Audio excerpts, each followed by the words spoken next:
Internet, Eric here. Got a You Hate It, I Don't tonight. If you're new to my channel, welcome. You Hate It, I Don't is a concept I decided to do where I feel like I'm in the minority of enjoying a film and everybody else fucking hates it. You know, be it critics, fans, everybody.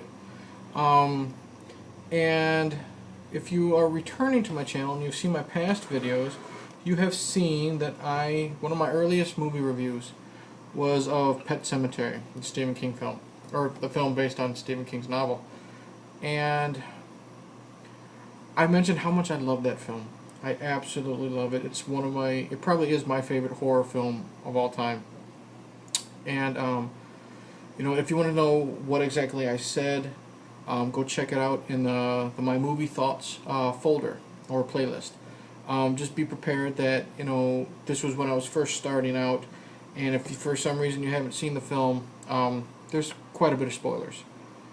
But eventually they made a sequel, and you just learned the You Hate It, I Don't concept. Tonight I'm going to talk about Pet Sematary 2. Okay, now this came out in 1992. Once again, directed by Mary Lambert. It stars Edward Furlong. You know, I'm going to get the cast because I'm going to talk a lot about the cast here, because one of the things I loved is the cast. We got Edward Furlong, Anthony Edwards, Clancy Brown, Jared Rushton, and a few others that I'll discuss.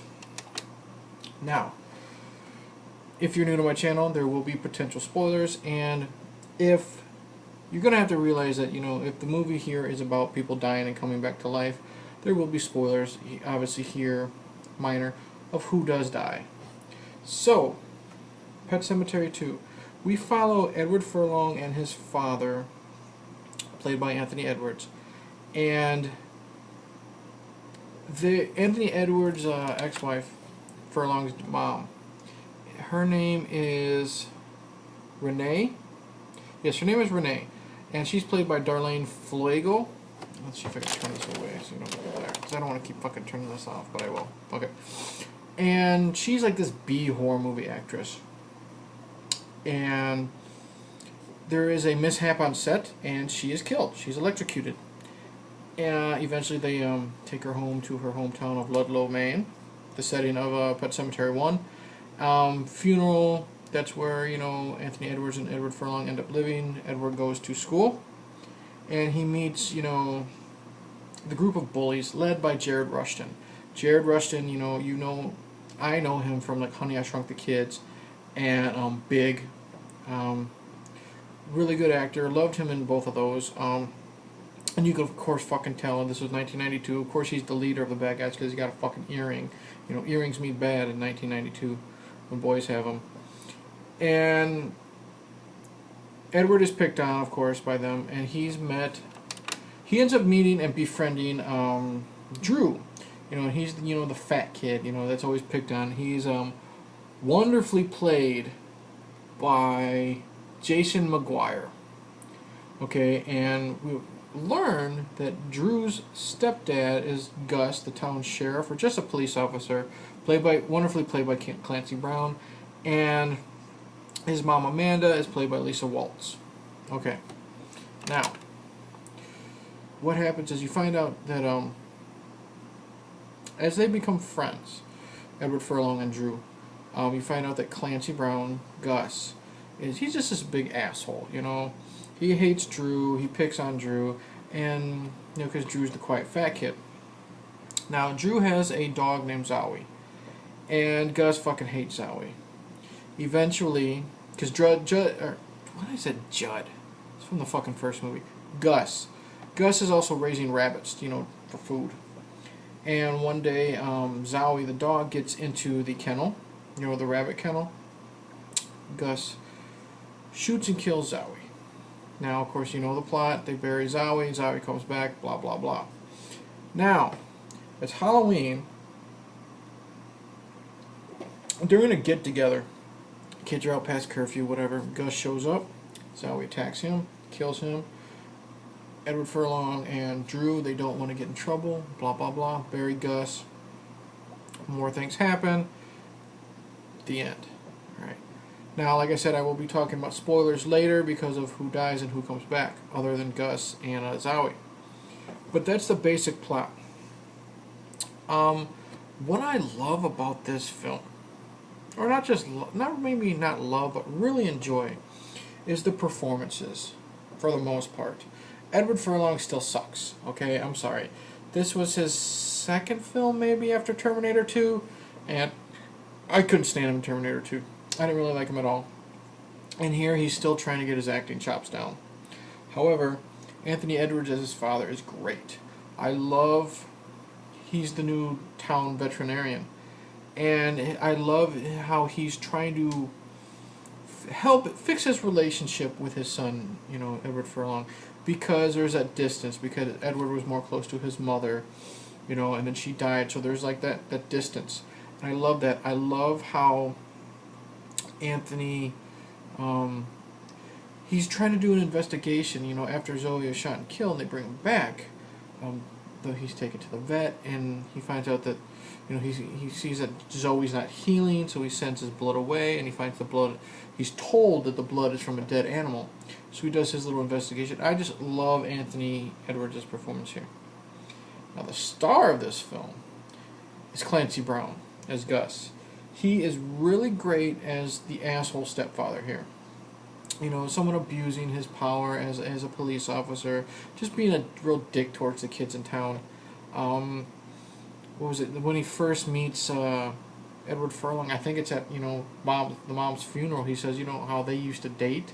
So I'm like, you could tell right away this guy's an asshole, because he tells Edward Furlong at his mom's funeral that he used to be. I think he says it right in front of Anthony Edwards that he used to date his mom. So what kind of asshole would say that at a funeral? Now, when he dies, and he comes back, he goes from asshole to total ham. Okay, Clancy Brown here hams the fuck out of this film. He is rude, he's disgusting. Like, there's a dinner scene where he comes in, he's got his neck bandaged, and, keeps falling down, so Edward or Drew will, lift up the bandage. And, of course, they're scared shitless. And they're eating dinner, and of course, Gus is, piling peas and mashed potatoes together, and he's being real disgusting. And then Drew or Edward reaches for, the plate, and he grabs her hand. And you think the motherfucker's gonna just rip his throat out. And instead he just belches and starts laughing. So he goes really goofy at times. But then there's some times when you can tell he's psychotic. There's a scene where he rapes Drew's mom, which is very uncomfortable. The scene where, wonderfully edited with L7's Shit List. That's the song, if you've ever seen Natural Born Killers, like the very beginning when Mickey and Mallory go nuts at the diner. Wonderfully edited to Clancy Brown skinning all the rabbits. That's the first time I ever heard Shit List, and I've loved the movie, or loved the song ever since. The soundtrack is fantastic. I'll get into that. And then the scene where, eventually, because they come back evil. Clancy Brown, Gus wants to take out Drew and Amanda, mom, and like I said, he's hamming it up. So Drew is trying to escape the house while Gus is chasing him, and an evil Zowie is chasing him. And like I said, Clancy Brown, there's a scene where Drew grabs the shotgun, and throughout the whole movie, Gus would call Drew Buddy. And Drew points the shotgun right into the chest of Gus, and Gus literally just holds up the shotgun shells and says, "Going somewhere, Drew Buddy?" Just hamming it up it's just, what the fuck you think you're doing? You're not going anywhere. Love it. And then he switches to psychotic. When he's chasing Drew around with just a regular hammer, and he's busting his way through doors. And then eventually Drew gets in his mom's car, and they drive away. And then Gus gets into his police cruiser, puts on the blinking light, and just chases him like it's so intense. And then we cut to Gus just smirking, and he puts on his sheriff's hat. Great. And that entire scene, we were talking about the soundtrack, is wonderfully, they have the song, I love the song Reverence by the Jesus and Mary chain. The entire scene is played with that song as as Gus is chasing them down the back road, and then things happen. But wonderfully edited, wonderfully, like I said, with the music and everything, fantastic. I absolutely love Clancy Brown here. I loved Clancy Brown in anything, you know, Highlander, Starship Troopers, Carnival, that TV series, if you ever seen it, fantastic. Let's get to Jared Rushton. Now, Jared Rushton, of course, plays a stereotypical high school bully. And he's a fucking asshole. I mean, he really, really wants to hurt Drew and Edward Furlong. And Jared does a great job. He makes you hate him in this film. And when he finally gets his, turn to be taken out by, he's actually taken out by Gus, in a really cool scene that I won't spoil how it happens because I really love it. You're like, yes, finally, this fucker's dead, but you know what's going to happen, so when he's brought back, you're thinking, how can this kid be made any worse? He really is, because there's a final confrontation between him and Edward after Renee is brought back, and it's a really good end sequence with, the house on fire, and Renee locking them in, and, Renee is very evil when she comes here. I love it, and just, like, her little lines, like when Anthony Edwards finds out what's happened, he's like, holy shit, Renee, you're back. And, she's holding Edward and, like, caressing his hair, and she looks and she says, please leave, your father and I have to talk. Love that fucking line. It's one of the best lines in the movie. The gore here is upped. In the original, the gore is, minor, except for when we see the end. We'll just talk about the end. We'll say the end of the film. The gore is upped. We get, like, there's a scene where Zowie is in the vet, and he escapes the cage, and he finds some kittens. And we see what happens to the kittens. That's pretty fucking nasty. The makeup effects on Jared Rushton when he comes back, and, what happens, let's just say, to his eyeball when he's fighting Edward Furlong, really good. I love the injury on Gus's neck. Sad to say, the injury on Zowie is really sad, really disgusting. So the gore is great here. I don't know who did it. It doesn't say on the back of the box here, but top notch, really good gore, especially for 1992. Like I said, I praise the soundtrack. One of the saddest scenes, and you're just gonna have to get used to me loading this up, is when Zowie's dying. And Zowie's dying in Drew's arms, and it's just so sad. And it's to the song, where is it? Fading Away, performed by Jan King. Now, if you don't, you may not cry, but if you don't feel emotional and talk about and how sad this scene is, I don't know how you have a fucking heart. Especially because it's slow. Drew is just holding Zowie, rubbing his head. Zowie's just there, laying there. And, Mary Lambert pans back as this whole scene happens. It's very slow. Very, very sad. Let's see. There's not much I dislike about it. I mean, a lot of fans dislike this movie because of what I call the Predator effect. What I mean by that is the Predator movie, with Arnold Schwarzenegger. That is like one of the most perfect action sci-fi horror movies. It's got everything. So when Predator 2 came out, it was a hard fucking act to follow. Just like Pet Sematary 2. So hard to follow. The great quality film, with, its intensity, its scariness, how it would make you uncomfortable with, the original Pet Sematary.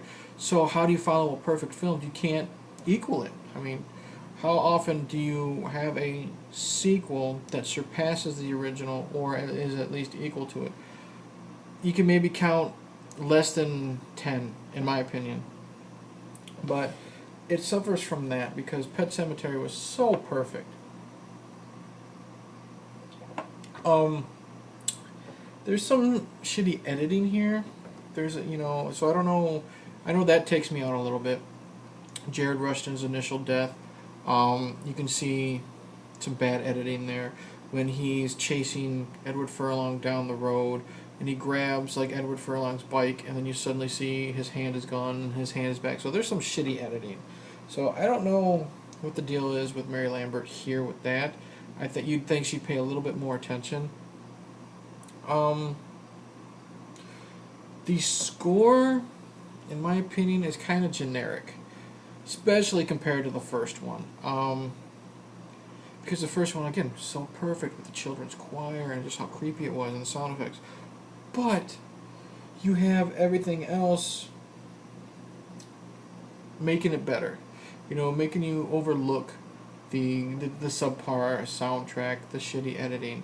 You have, like I said, great, fantastic performances by Anthony Edwards. I love Anthony Edwards. Oh, and let's just say, I'm not going to spoil this for you because it's hard to explain, but let's just talk about Anthony Edwards' dream sequence where he thinks he's having sex with Renee, and then he starts to think he sees that Renee morphs into the, you know, naked Renee body with the Zowie head.